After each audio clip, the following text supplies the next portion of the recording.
హ్యాపీగా వస్తాడనుకుంటున్నాను నేను. వారు కలెక్టర్ సార్ పంపించారు మమ్మల్ని. మీకు అన్ని అండదండలుగా మేము ఉంటాము, ఇబ్బంది ఏం లేదు. అక్కడ చర్చ ఆపరేషన్ కూడా జరుగుతుంది. ఒక 50 మంది ఎన్డీఆర్ఎఫ్ టీం కూడా తిరుగుతున్నారమ్మా. బాధపడద్దు.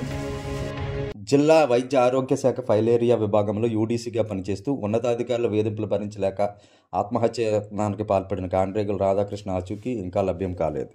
2 రోజుల క్రితం యానం వంతెనపై నుంచి గోదావరిలోకి దూకి ఆత్మహత్యకు పాల్పడినట్టుగా సమాచారం అందిన నేపథ్యంలో ఆయన స్వగ్రామం కాకినాడ రూరల్ మండలం ఇంద్రపాలెంలో విషాద ఛాయలు అలుముకున్నాయి.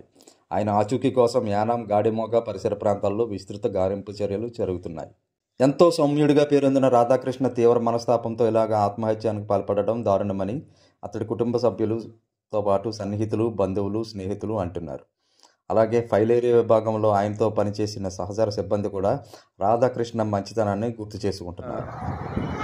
మా కజిన్ అయినటువంటి కాండ్రేగుల రాధాకృష్ణ గారు మిస్ అయ్యారని ఇంద్రపాలెంలో ప్రజలందరూ కూడా చాలా బాధపడుతూ ఉన్నారు. ఎందుచేతంటే ఈ రోజున ఆయన మీద డిపెండ్ అయ్యి 2 కుటుంబాలు ఉన్నాయి. ఆ 2 కుటుంబాలు కూడా ఆయన మిస్ అవ్వడం చేత ఈ రోజున రోడ్డున పడ్డాయని చాలామంది విచారం వ్యక్తం చేస్తూ ఉన్నారు. ఎందుచేతంటే ఈ రోజున చాలామంది ఉన్నతాధికారులు ఈ డిఎంఎండ్హెచ్ ఆఫీసులోని చాలా కాలంగా వాళ్ళు అదే పదవులను కొనసాగుతూ ఎక్కడికి ట్రాన్స్ఫర్లు చేయించుకోకుండా మిగిలిన ఉద్యోగులు యూడీసీలని, ఎల్డీసీలని కూడా వాళ్ళ యొక్క వేధింపులకు గురి చేస్తూ ఉన్నారు. ఆ వేధింపుల కారణంగానే ఈ రోజున రాధాకృష్ణ గారు వాళ్ళ యొక్క వేధింపులకి బలయ్యారని ఈ రోజున ఈ సందర్భంగా తెలియజేస్తున్నాను. ఆయన వ్యక్తిగతంగా మాట్లాడుకోవాలంటే కనుక ఇంద్రపాలెంలో ప్రజల్లో చెప్పుకునేది ఏంటంటే చాలా సౌమ్యుడు, అందరితోనూ కూడా మంచి స్వభావంతో సున్నిత మనస్కుడై ఉంటాడు ఎప్పుడు కూడాని. మేము చిన్నప్పటి నుంచి చూస్తూ ఉన్నాము. ఆయన మంచి క్రికెటరు, ఒక ఫాస్ట్ బౌలర్ కింద అందరితో కూడా మంచి పేరు తెచ్చుకున్నాడు. కానీ ఏంటంటే అప్పట్లో వాళ్ళ తండ్రి గారి కాలం చేయడం చేత ఈ యొక్క వైద్య డిఎంహెచ్ ఆఫీసు దాంట్లోనైనా ఉద్యోగ కింద జాయిన్ అయ్యి ఎప్పటి నుంచో కూడా సేవలు చేస్తూ ఉన్నాడు ఆయన. కానీ ఏంటంటే ఈ రోజున ఉన్నతాధికారుల వేధింపులకి తన బలి కావడం అనేది ఇంద్రపాలెం ప్రజలందరూ కూడా జీర్ణించుకోలేకుండా ఉన్నారు. కాబట్టి వాళ్ళ కుటుంబానికి తగు న్యాయం చేయాలని కలెక్టర్ గారిని, ఎస్పీ గారిని, అదేవిధంగా మన డిఎంఎండ్హెచ్ఓ గారిని, తర్వాత ఇంద్రపాలెం ప్రజల తరఫున రేపు కూడా మేము ఒక ర్యాలీ తలపెట్టాము. ఆ యొక్క కుటుంబానికి సంఘీభావంగా తెలియజేస్తూ ఇంద్రపాలెం ప్రజలందరూ కూడా రేపు కలెక్టరేట్కి ర్యాలీగా వెళ్ళి కలెక్టర్ గారి వినతిపత్రం ఇస్తున్నామని ఈ సందర్భంగా మీకు తెలియజేస్తూ ఉన్నాను. అదేవిధంగా మంత్రిగా సీఎం గారికి, ఉప ముఖ్యమంత్రి పవన్ కళ్యాణ్ గారికి, మన రూరల్ ఎమ్మెల్యే పంత నానిజీ గారికి కూడా వినతిపత్రాలు ఇవ్వడం ద్వారా వాళ్ళ కుటుంబానికి మేలు చేయాలని ఈ సందర్భంగా మేము మీ మీడియా ముఖంగా తెలియజేస్తా ఉన్నాం. మరోవైపు రాధాకృష్ణ కుటుంబాన్ని గురువారం కాకినాడ ఆర్డీఓ ఇట్ల కిషోర్, జిల్లా వైద్య ఆరోగ్య శాఖ అధికారులు పరామర్శించారు.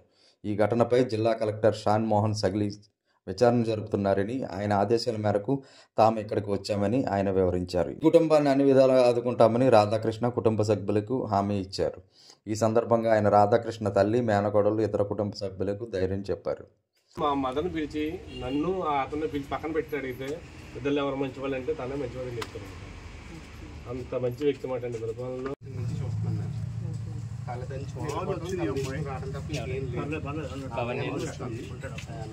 సెవెంత్ నుంచి తెలుసు మాట బాగా.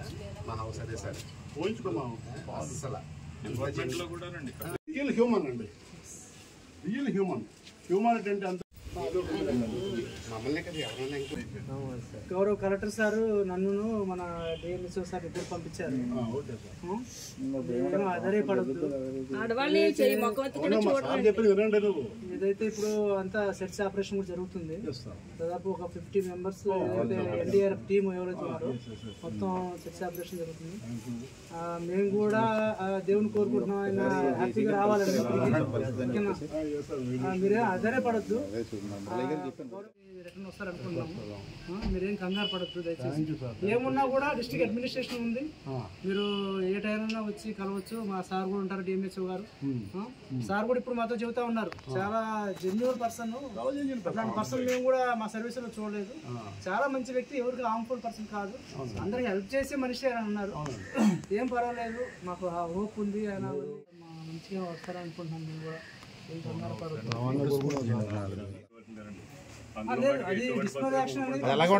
ఈ రోజు పేపర్లు చూసామండి, కేవలం ఇక్కడ నుంచి పంపించేసాం, పేపర్లో చూసామండి.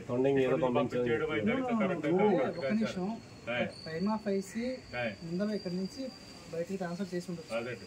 ఇన్ కేస్ అన్ఫార్చునేట్లీ ఏమైనా జరగడానికి జరుగుతుంది, పర్మనెంట్ డిసిప్లినరీ యాక్షన్ అనేది అందరి మీద ఎఫ్ఐఆర్ వేయాలంటే అలాగే సస్పెండ్ కూడా చేయాలి సార్, గ్యారెంటీగా ఆ యాక్షన్ అనేది ఉంటుంది కంపల్సరీ.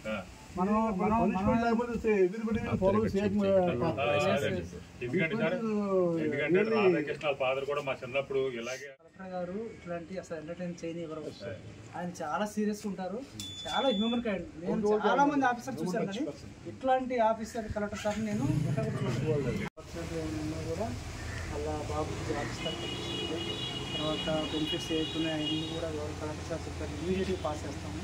ఓకేనా?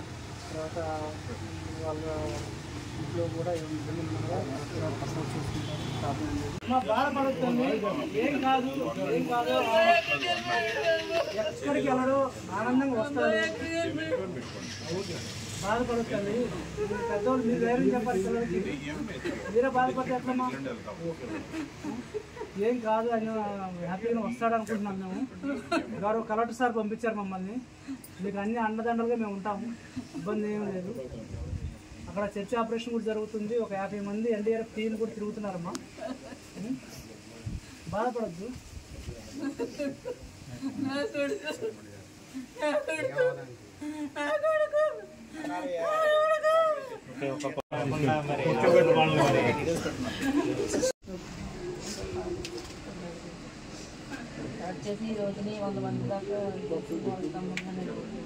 రాధాకృష్ణ మృతికి కారణమని భావిస్తున్న ఫైల్ ఏరియా అధికారిని ఇక్కడి నుంచి తొండంగి మండలానికి బదిలీ చేసినట్టు ఆర్టీఓ వెల్లడించారు. ప్రాథమిక విచారణలో భాగంగా ఈ బదిలీ చేశారని, నిజ నిర్ధారణ పూర్తయ్యాక ఆమెపై శాఖాపరమైన చర్యలు ఉంటాయని ఆర్టీఓ వివరించారు. ఏ సమస్యలు ఉన్నా ఏమున్నా ఆర్టీఓ ఆఫీస్ కలెక్టరేట్ రండి, మీకు ఏ సమస్యలు ఉన్నా కూడా మీకు కూడా కలెక్టర్ సార్ చెప్పారు. డిస్ట్రిక్ట్ అడ్మినిస్ట్రేషన్ కూడా మీ ఫ్యామిలీ అండగా ఉంటుంది, అదే పడుతుంది.